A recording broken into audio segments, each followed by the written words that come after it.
50 years ago, the British theatre witnessed a debut that was to influence the world of plays and cinema forever. The event was the first performance of a new play by an unknown author. What were you looking for? The man who runs the house? The title of the play was The Room. The landlord, they're trying to get hold of the landlord. The author's name was Harold Pinter. Actor, poet, director, screenwriter, and winner of the Nobel Prize for Literature.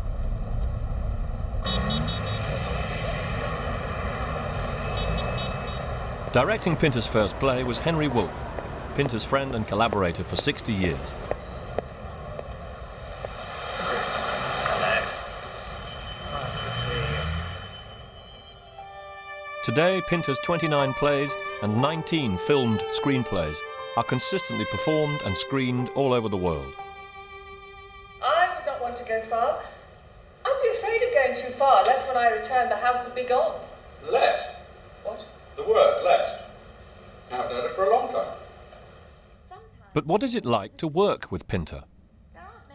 I invited him to rehearse several scenes from his plays with a group of actors. I would appreciate if more time were taken about the text. If the text isn't right, it certainly hits the author, I can tell you that. Yes. And the least word wrong stands out, you know. And since there's no hurry about this, I think it'd be quite fruitful to see that the text was accurate. Yeah. I don't want to appear like a stern headmaster. Very nicely put. It's not helpful for you to get the text wrong, because I know it throws you. That's the whole point. You see, I do remember some of these lines, even though I wrote them nearly 50 years ago. His nibs actually introduced us to so many poets and playwrights. You know, we didn't know anything about George Barker or Dylan Thomas or Tristan Tzara or Breton or Giacometti and all that lot. I think that's not entirely accurate. We had a wonderful English master called Joseph Brearley, who really enlivened our lives and stimulated in us a great interest in literature. And that was through, we knew about Shakespeare, of course, but he introduced us to Webster in no uncertain terms. And he encouraged us to look at everything, to read everything. So when you say his nibs, I was only 16 at the time, for God's sake. You're still his nibs? No, I wasn't his nibs. I was not, neither were you your nibs. We were just nibs. We met in 1947. The full nastiness of humanity, the concentration camps, the gulags, were just being revealed. And on the glorious democratic side, Dresden, Nagasaki, Hiroshima, the predictions that the world would starve to death in 50 years. All those things we were all fully aware of and were determined not to be oppressed by. We were intent upon keeping our independence of thought and of ideas, our aspirations, which were to be free. And that's what we did. And I think we're still doing that, really. Yes, absolutely. We haven't stopped doing that. No. By bringing Henry and Harold together, I hope we'll find out something about what it is in Harold that makes him so compelling to work with, and that belies the myth of Harold, which is of someone remote, distant, separate, but who is in fact, a collaborator par excellence. He's a man of the theatre.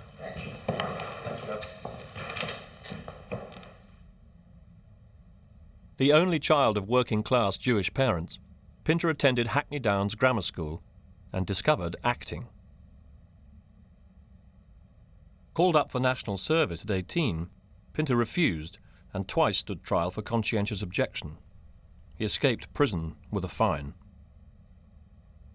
Pinter's short time at RADA was disastrous, but after a happier spell at the Central School, he began to find work as a jobbing actor. I went to a party once in a house in Fulham. And I was taken into a room, and there was a fellow called Quentin Crisp, who was a renowned, celebrated homosexual. And there was a man at the table, a very, very big man, whom he served bacon and eggs, bread, tea. The man never said a word, not one word, and Quentin Crisp never stopped talking. And we were only there about 10 minutes, but it left an extraordinary impression on me. So I told Henry about this encounter, and I said, one day, Henry, I think I might write a play about this image. 10 years after meeting Pinter at Hackney Downs Grammar School, Henry Woolf was studying drama at Bristol University. I went back to the Bristol Drama Department. I said, I have this marvellous new play. They'd spent all their budget, so I knew that. And I said, it will cost almost nothing to do. Their interest sparked. They said, can we see it? Of course, I said. Wrote to Harold, said, quickly, write the play. I've got production space, I think. I got a postcard back. Haven't written a play before. It'll take at least 6 months. And he said, I don't think it will at all. I think you're fooling yourself. Why don't you write it? You've got the image. You've got the idea. The manuscript, the first folio, arrived 2 days later. The room. I changed the man anyway, the Quentin Crisp character, to a woman. I just did. And I think it has its own life, all right. There was nothing more to be said about this image, except it was an image. And of someone serving someone who was absolutely silent, serving him food.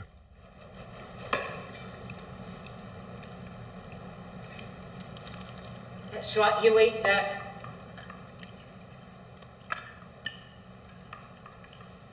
If you want to go out, you might as well have something inside you, because you'll feel it when you get out.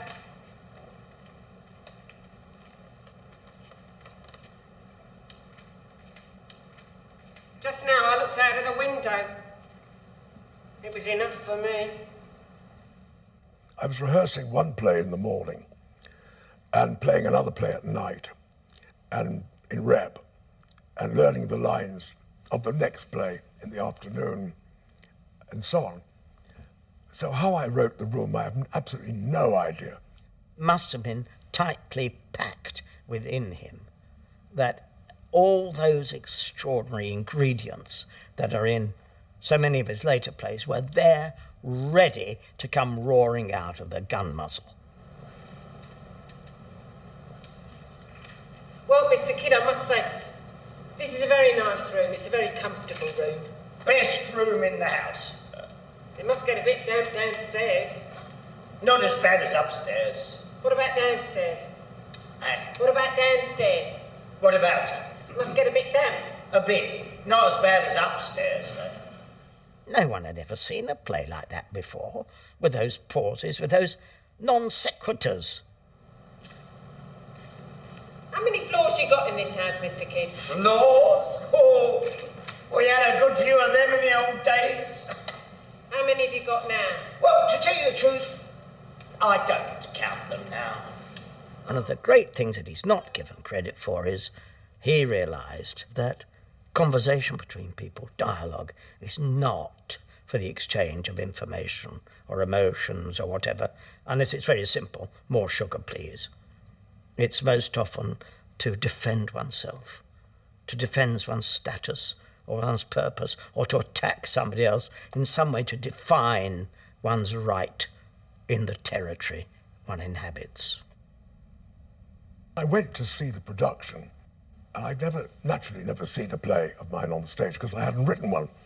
So I got totally drunk.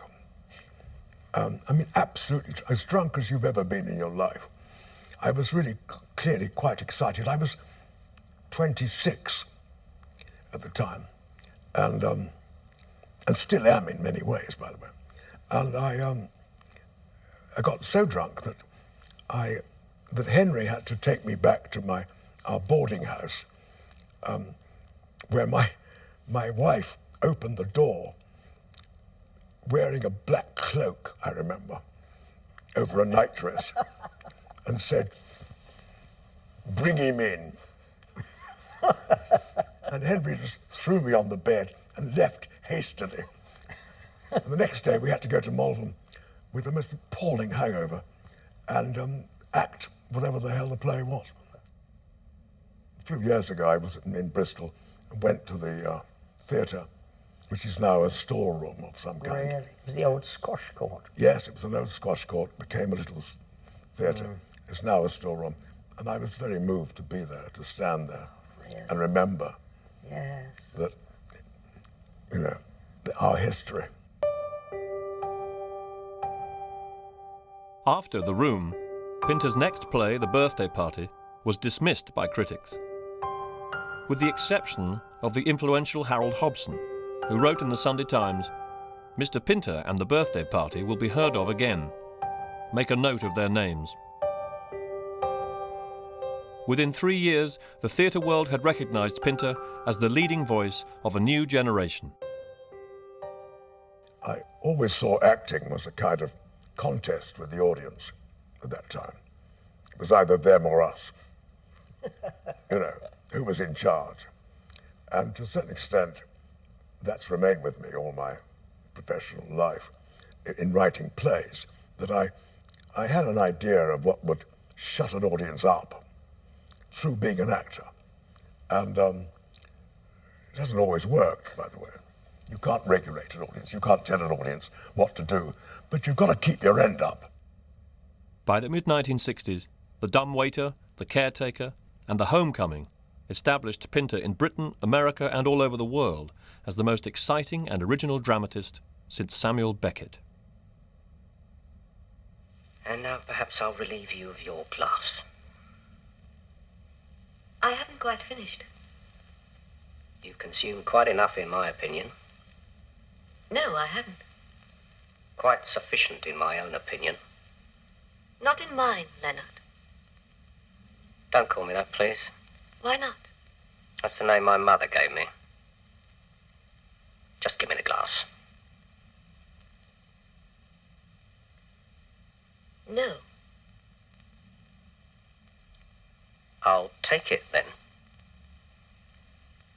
If you take the glass, I'll take you. Funny and disturbing, his characters and situations required audiences to look at life as it really is, strange and often unresolved. I mean, one of the greatest moments of my professional life was when The Homecoming was done on Broadway in 1967. And the very first night at the Music Box Theatre, the curtain, as they say, went up, and there were these men and women in their mink coats and suits and ties, and they looked at the set and hated it immediately. And they thought, this is the most appalling evening of our lives. Why are we here? And to my immense delight, the actors came on and said, we feel exactly the same about you. We hate you. So go and stick your, you know. And they did that. And the audience finally surrendered, you know. And it was a great, great achievement of actors over audience. And I've never forgotten it. And I still think that there is a great contest between plays, which you do, and the audience, and their intelligence and their sensibility and their reception. Audience are very disparate things, obviously, and we've had some great nights in the theatre, also some terrible experiences, really. Pinter's plays have always divided audiences and critics. In 1975, he wrote No Man's Land, set in the Hampstead house of an alcoholic poet. Peter Hall's production brought together two theatre legends, Sir Ralph Richardson and Sir John Gielgud. I went into a corner of the bar in the interval, had a drink, and a woman came into the same corner, followed shortly by a man, her husband, who brought her a drink. And it was very, very crowded, so I couldn't move, you see. And they stood, the husband and wife stood in dead silence for about 5 minutes, and then he said, oh, well, not as boring as the usual Pinter, I suppose.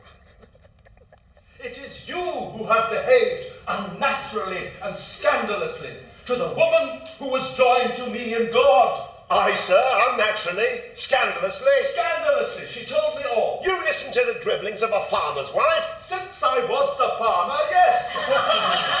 You were no farmer, sir. A weekend wanker. I wrote my homage to Wessex in the summer house at West Upfield. I never had the good fortune to read it. It is written in terza rima, a form which, if you will forgive my saying so, you have never been able to master. This is outrageous. Who are you? What are you doing in my house? Dance on whiskey and soda!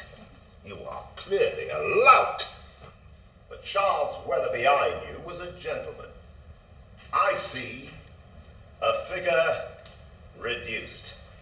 I'm sorry for you. Where is the moral ardor that sustained you once? Gone down the hatch. Gone right down the hatch. Right down the hatch. And I'm sorry to say that's where we're going to stop.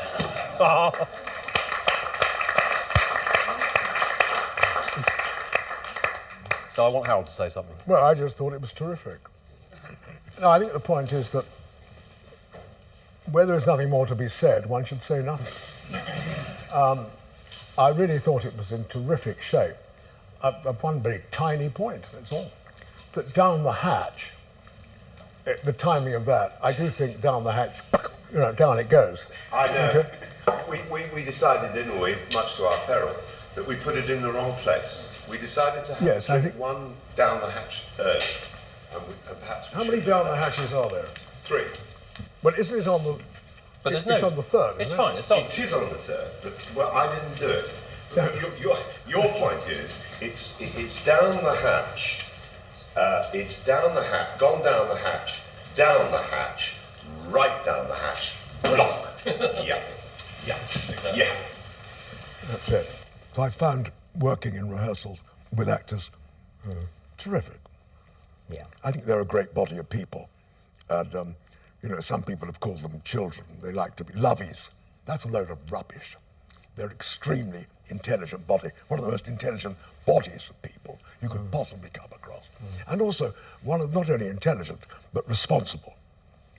And informed, also. They know their onions, really. So here's to actors. As I think we said in rehearsal, it's so difficult to get the two originators, those magnificent men, out of your head and make it different to that. Well, you succeeded in doing so. I'd love to. Well, but it was more genteel, I think. They were more genteel in the original production, and brilliantly so. Yes. No, I loved the innate brutality of this confrontation just now. And I think you've made it your own already. I agree with Really? that. Yeah. You've made the whole thing. So you're nothing like the Gielgud and Richardson, but why the hell should you be? That was 30 years ago, I remind you, by the way. This is very present, really is vivid. I was in a taxi, and a line came into my head. An image, if you like, but only in my head, not observed or experienced. And the image simply was of 2 men. I didn't know where they were, or I didn't know who they were, but one of them was pouring drink into a glass and saying to the other man, "As it is." And this line remained with me. And the second line, which I think he says, is absolutely as it is. In other words, neat Scotch. And I got home. I got out of the taxi, got home, and I went upstairs and started to write what followed. So I had no image of the same. I hadn't seen anybody. It wasn't like The Room at all. It was just in my head. When did they appear in the casting process? Were they in your mind when the play came out of you? No, not at all. So when does casting become a matter of interest to you? Well, when I've written the play, when I've given it to the director, which in this case was Peter Hall, and Peter Hall and I both agreed that Gielgud would be wonderful, in a Spooner. We offered it to him and he said yes. And then we met him and he said, never forget it, he said, and who's going to play Hurst? So I said, well, we haven't quite decided. He said, have you thought of Ralph? And we said, yes, we have thought of Ralph. We have indeed, but how is Ralph these days? And he said, oh, he's jolly well, very, very well. You see, and Gielgud said, you see, the point about me, he said, is I have considerable authority on the stage. I do have considerable authority. So I need somebody playing Hurst to have more authority than I do, than I possess. And there's only one other actor I can think of who does that, and that is Ralph Richardson. So Ralph Richardson played the part, and pretty remarkably was too. I didn't have much to do with that production because I'd fallen in love at the time, and I was much too busy falling in love. So I left it all to Peter Hall, really. But what I remember, I happened to be backstage some point before they went on, before the curtain, as they say, went up. And so many actors these days are advised to, not just advised, they actually prepare their parts. You know, they're in the parts an hour before the curtain goes up. And I was standing backstage, for some reason or other, when Gielgud and Richardson were waiting to go on. And I heard them say, where did you have lunch today, old boy? And he said, oh, Rules. Where did you? Oh, Savoy Grill. What did you have? Oh, the Rognon de Veau was superb. Really? And claret? Yes, great glass of claret. Then they said, the stage manager said, lights are going up. They went on and said, as it is. As it is? As it is, yes, please, absolutely as it is. Thank you. How very kind of you. How very kind.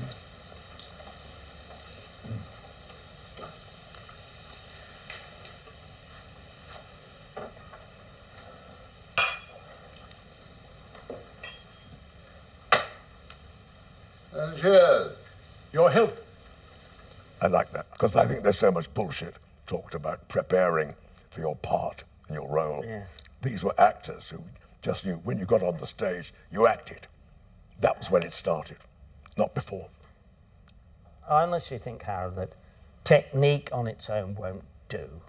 I mean, I once directed Ashes to Ashes. I had two excellent actors, and I said after the first rehearsal, I'm awfully sorry, but you've got terrific technique, and you've got to forget it, because I'm afraid we need the real thing. You can use your technique to support what you're doing. That's just fine. Don't forget your footwork. But I'm afraid we need your liver and lights in this production, and technique won't do. Yeah, very good. Very well said.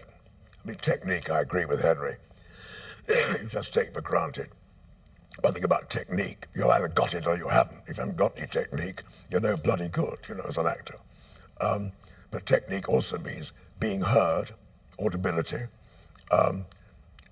not standing in the right position, having a sense of the stage and where you are, and intelligence, using your intelligence.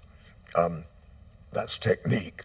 But acting is finally it's an intuitive process and an intuitive road of discovery and exploration.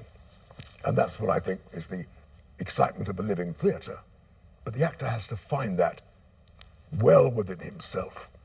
And if they don't, then it's superficial and a received idea, and it's no bloody good, But we were girls in London. I was a girl in London. We were girls together. I wish I'd known you both then. Do you? Yeah. What did you, if anything, did you find out from playing I Wish I'd Known You Both back then, away from them? It's for him, not for them. Okay. I must say, I thought it was quite natural for Yeah, no, I'm interested in the actor sharing what he learned from it, because it was But a how very... does he know? How can he possibly tell you what he learned in about 2 seconds? Surely you, as an actor yourself, know that actors do things instinctively. And they can't rationalise it in the next moment. No, they can't. Why should they? Why should they be asked to? Sometimes I take her face in my hands and look at it. But, you know, I don't think one can define what happens on the stage and analyse them to the, till the cows come home. You can't do it. Somebody else can do it. A critic can do it. I don't know, perhaps you can do it. But I can't do it. I don't know what's happening half the time. All right, in theatrical enterprises, which I take part in, I just know that something is happening. And that something is finally indefinable. So I can't make a distinction between technique. How do I know where technique and liberal lights start and finish? I mean, I'm not a theoretician. I'm not a philosopher. I'm a writer. So these are instinctive activities. And that's where I think their life really remains. So we're going to look at a scene from a play called Old Times, written in 1971. 70. I beg your pardon. Written in 1970. Or 69. Oh, for heaven's sake. In Old Times, one of Pinter's most ambiguous and poetic plays, a weekend house guest brings the past back to haunt a married couple in their remote Norfolk home. You see that tiny ribbon of light? Is that the sea? Is that the horizon? You live on a very different coast. Oh, I do. I live in a volcanic island. I know it. Oh, do you? I've been there. It's difficult to come right into the middle of a piece of work, which began earlier and ends later. Rehearsing with Pinter is one of the most creative and satisfying experiences an actor can have. I am so delighted to be here. It's nice, I know, for Katie to see you. She hasn't many friends. She has you. She hasn't made many friends, although she's had every opportunity to do so. Perhaps she has all she wants. She lacks curiosity. Perhaps she's happy. Are you talking about me? Yes. She was always a dreamer. Is a play influenced by the rehearsal process? Have you rewritten plays while they've been rehearsed? Absolutely not. I never rewrite plays. They're on the page, and that's it. I've only made a significant rewrite on one occasion. I wrote The Homecoming, and I had lines about the chauffeur driving up the A4 to London Airport, as it was then. And then to my horror, one day I was myself driving up the A4 to London Airport and found that it wasn't the A4, it was the M4. Because behind my back, they'd actually created the M4. So I had to change the line from A4 to M4. That was for me, it was really quite important.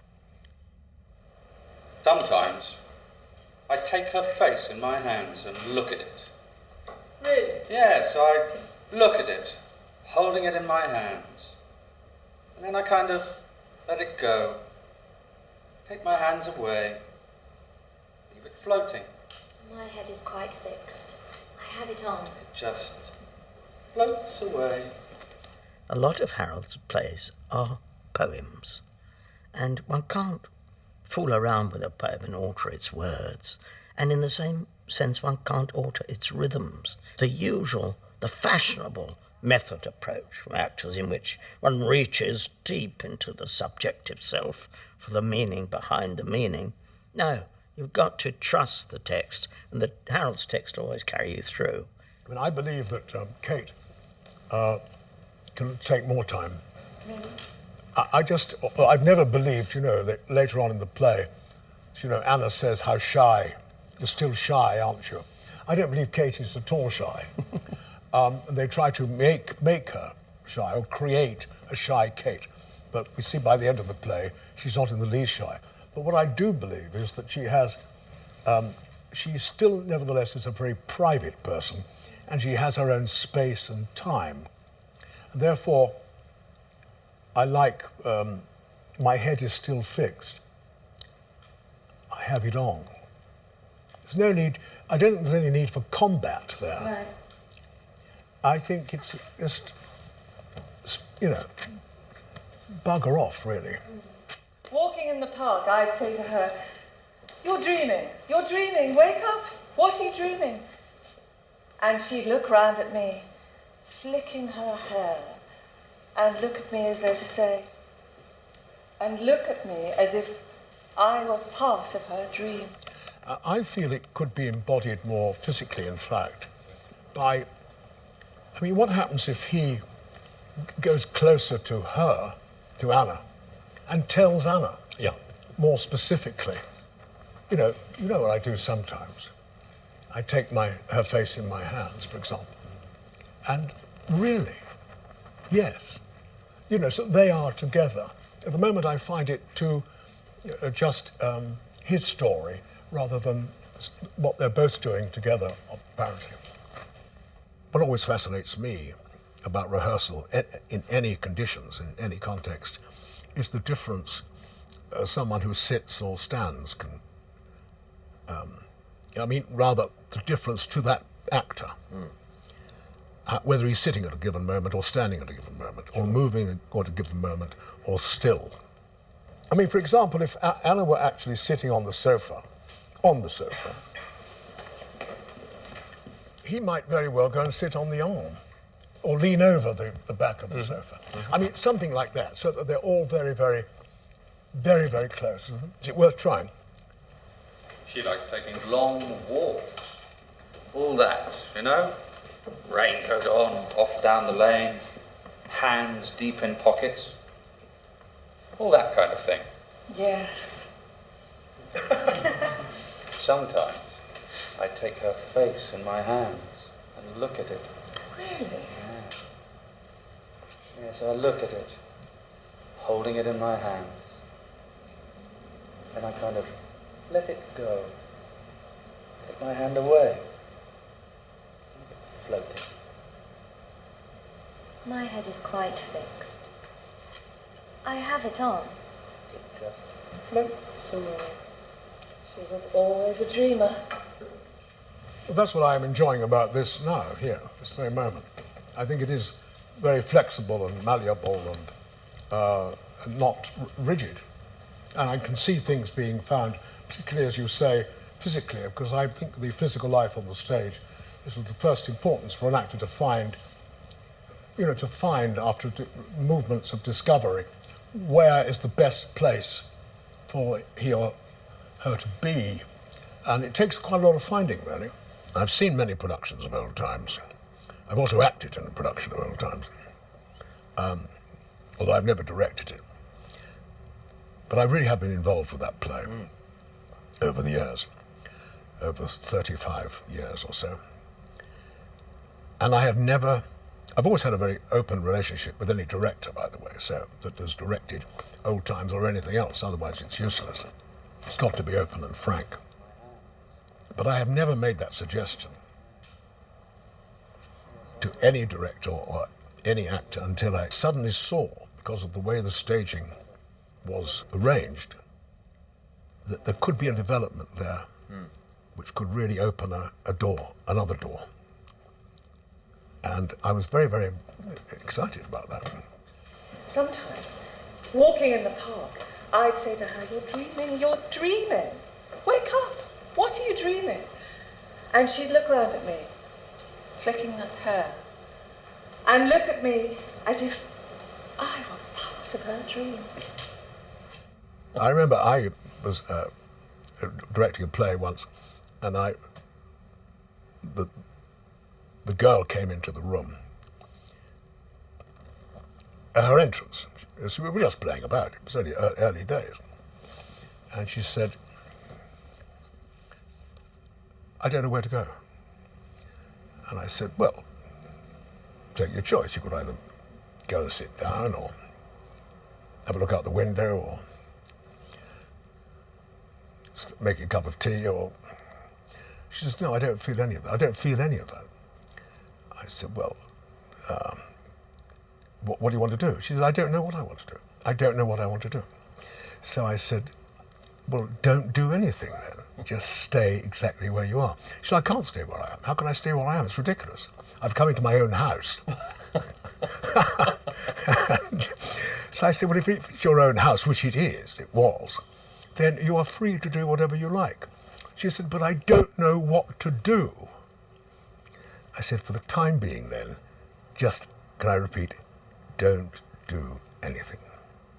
Because there's no point in trying to force an actor to move, for example, just for the sake of moving.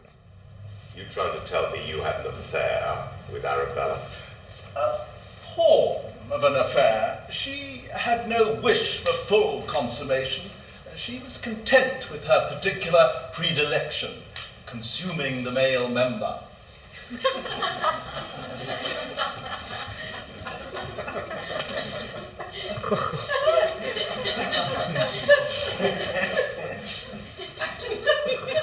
How dare you speak of Arabella Hinscott in such a fashion? I'll have you blackballed from the club. Oh, my dear sir, may I remind you that you betrayed Stella Winstanley with Emily Spooner, my own wife, throughout a long and soiled summer, a fact known at the time throughout the home counties. For a writer, what you want is the actors to relish the language. May I further remind you that Muriel Blackwood and Doreen Busby have never recovered from your insane and corrosive sexual absolutism. I was once acting in my play The Homecoming, and I was acting with a great old friend of mine called Terence Rigby. And the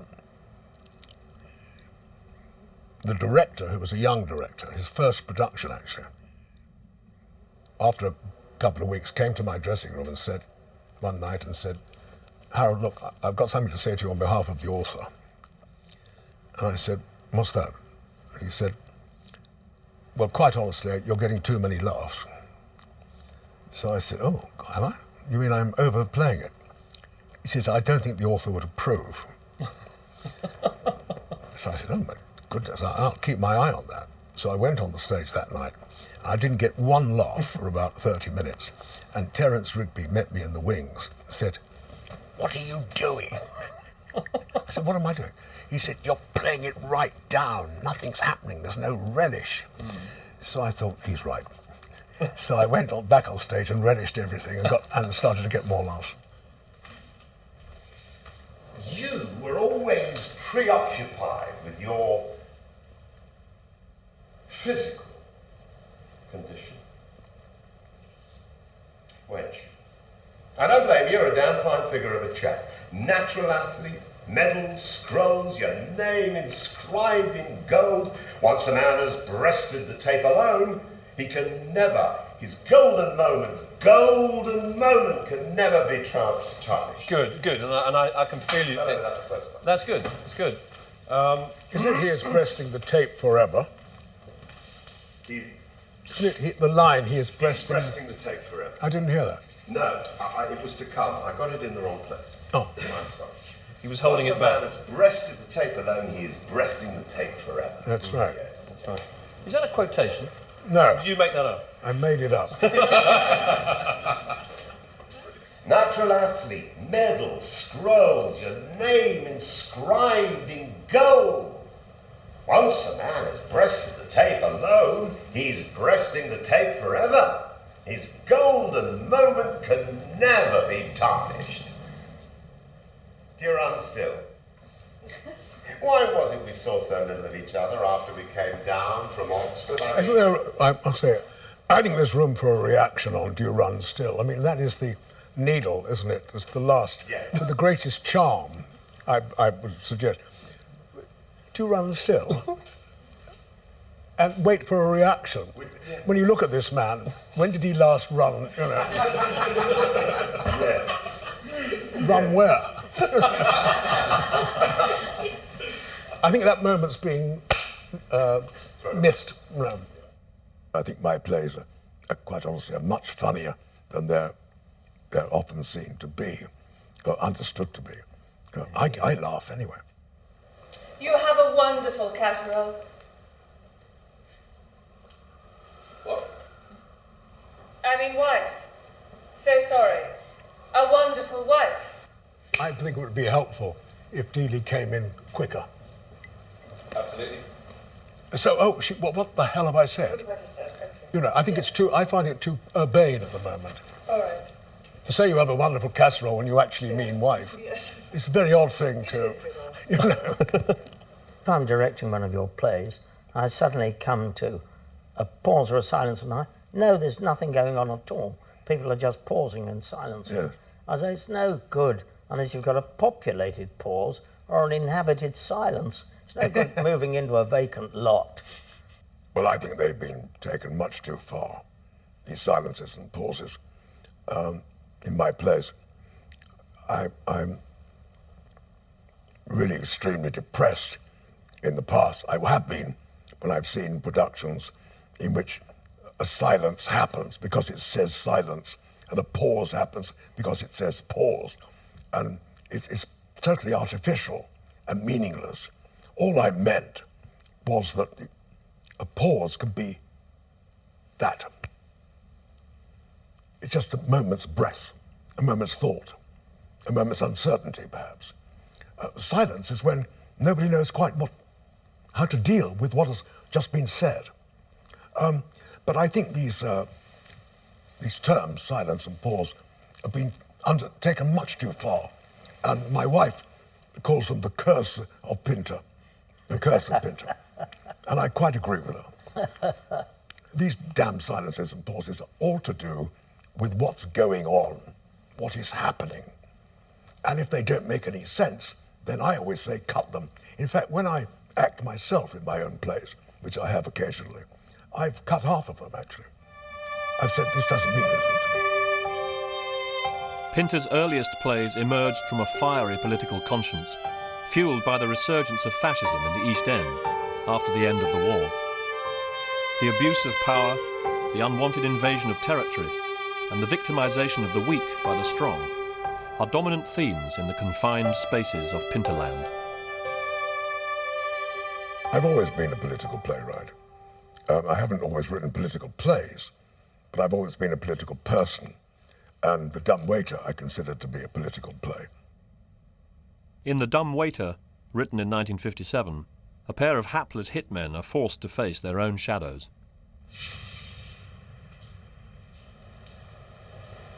What's that? I don't know.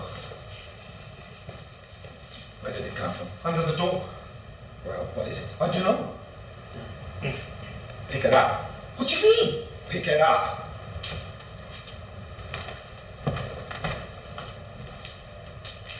What is it? An envelope.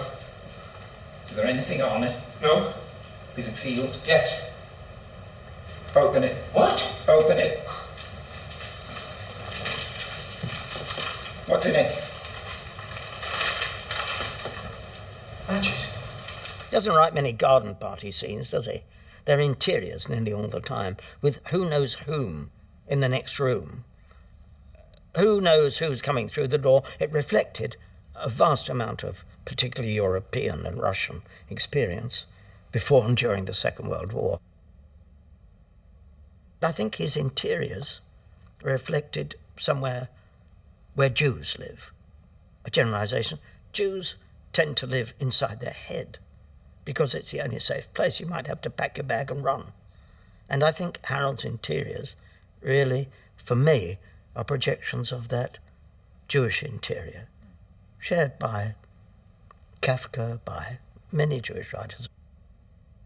Pinter has always been a political animal, but events at home and abroad through the 1970s and 80s pricked his conscience into an increasingly dynamic activism. Slowly but surely, Pinter has used his theatrical power to expose hypocrisy and corruption on the international stage. There is a real active and lively relationship between theatre and the world, and theatre in the world. It could also be, there's a lot about theatre which the world doesn't like at all, and the world in a number of ways.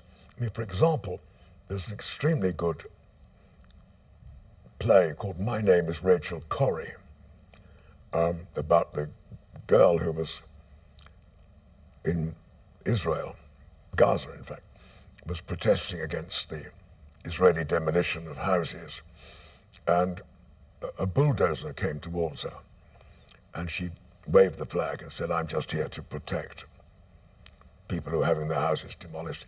And the bulldozer went straight ahead and ran her over and killed them. Now, that bulldozer was made in America, which, as you know, supports Israel very to the hilt. Now, Israel activities. The play was then taken to New York. Then there were objections from Jewish groups, actually. I must remind you that I'm Jewish myself, so I'm talking quite objectively here. That play was stopped. So this is in a political context. The theatre was frightened of the response and retaliation that was possible on behalf of many, many groups in New York. And that was therefore a political act of cowardice, which is quite significant, I think. And I think the theatre has quite a rough time in that respect. A lot of people don't want to hear, don't want to see. Certainly the powers that be don't. They'd much prefer, they'd actually, I think the powers that be would prefer to see the theatre eradicated. You know,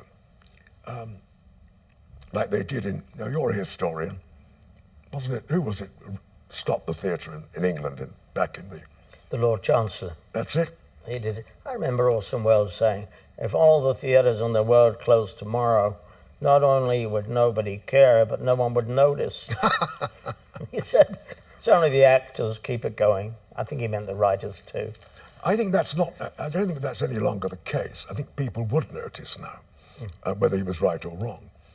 So I think it has a very important role, actually, not just politically, but also in raising our consciousness of the lives we actually lead.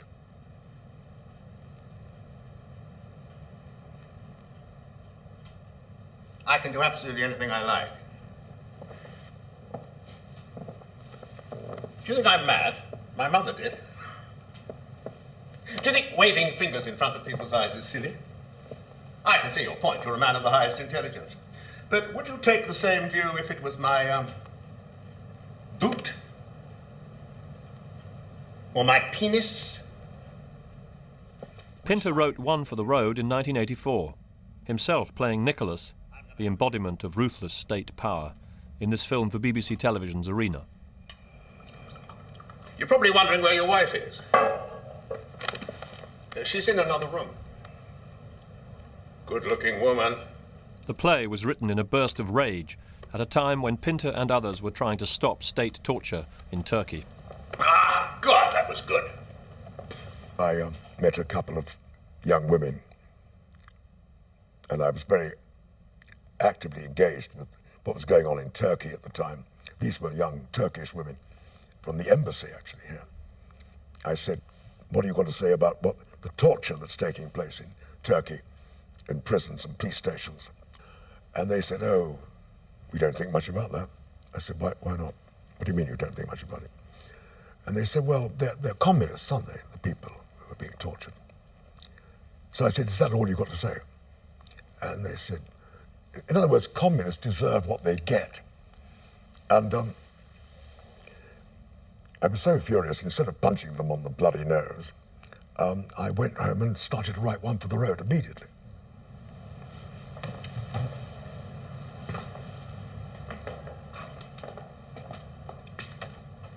Does she fuck? Or does she like, you know what? What does she like?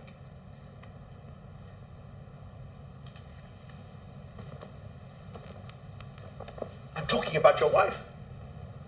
Your wife. You know the old joke. Does she fuck? Does she fuck? It's ambiguous, of course. It could mean that she fucked like a rabbit, or that she fucks not at all. Oh well, we're all God's creatures. Even your wife. There's a very low anger that resides in any respectable, intelligent person, I think, in this society, about what goes on and how impotent we seem to be to correct what goes on, and how we give power to people who don't deserve it, don't deserve to possess power because they misuse it and abuse it and manipulate it and treat people with contempt and treat such things as international law with contempt. And so there's a low and constant anger, certainly rests in me, about that, about that area, the society in which we live. How many times? How many times have you been raped?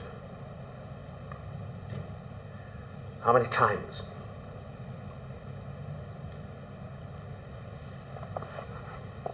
This is my big finger and this is my little finger. Look. I wave them in front of your eyes, like this. How many times have you been raped? I don't know. Don't you think that the world has grown not more horrible, but everybody has become more callously acquainted with horror? And nowadays, things that would have appalled us in 1947. One looks at a street full of bodies that have been ripped apart. Horror has become the next door neighbour to our lives, where it used to be an unwelcome and horrifying thing that one pretended didn't exist. I think you're quite right to say that those horrors at that time were fresh, but they don't grow less horrific over all the years. They certainly don't. No. And the nightmare is upon us, always with us, by the stupid people who govern us and run the fucking world, really. Yeah. Harold reflects the world we all live in, and the changes in his style, and the changes in his ways of structuring his plays or writing the plays reflects different aspects of the world. But he is of this time, just as Shakespeare was of his time, but not rooted there. If I say go and light the kettle, I mean go and light the kettle. How can you light a kettle? It's a figure of speech. Light the kettle, it's a figure of speech. I've never heard it. Light the kettle, it's common usage. I think you've got it wrong. We've both been engaged in the theatre for so many years, really, and it couldn't have been a more fruitful and exciting life. You know, I must say that, the act of collaboration, which I've shared with you and with you a number of times in each case, is a great thing to have happened, because essentially the theatre is not a lonely activity. It's always said that writing is a lonely activity, and I suppose it is. But the act of theatre, of rehearsal, of production, and of collaboration, of working with others, is very, very enriching, powerful, and means a great deal. So it's determined a very fruitful part of my life, to put it mildly. You've got to learn, mate. Yes, but I've never... Nobody says light the gas! What does the gas light? What does the gas... The kettle! You fool! They're living on very thin ice. So that this kind of explosion, which I think is perfectly right, comes from that too. It comes from the hours and hours and days of uncertainty and tension. You've written 29 plays, you've written over 20 screenplays, you have, I believe, screenplays going into production and rehearsal right now. You've won the Nobel Prizes in the last 12 months. You've had 2 scrapes with The Angel of Death, and here you are. What's next? What are you going to do now? How do you see the next 10 years? 10 years. Well, I want to continue to live very happily with my wife, and which I have done for 31 years. And I hope, and that is going to continue, I pray. And all being well, if the weather's remains in the right direction. And I tend to keep my eye on the various balls, really. I'm now a horse. We're done. Right. But thank you so much, both of you.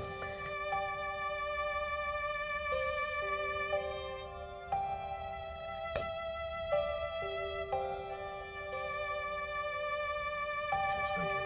Cheers. Cheers.